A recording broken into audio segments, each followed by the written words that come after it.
When working on your dissertation document, you may want to organize your visuals by providing a list of tables or figures.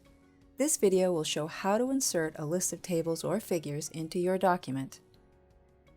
To add lists, we must first add captions to the tables or figures.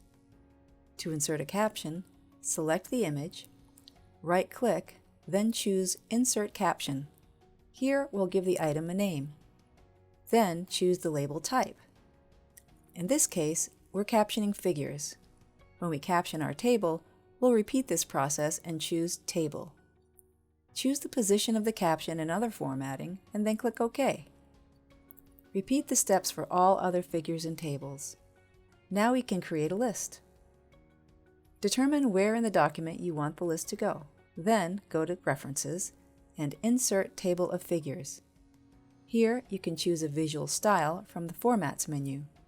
If you're inserting lists into your UNE dissertation template and want to retain the same style used in the template document, choose From Template. If you make a change to the figures or tables, update the lists manually. Here I'll delete a figure. Back at the Figures list, we'll right-click, choose Update Field, and Save. For more detailed information, click on the video link in the description below.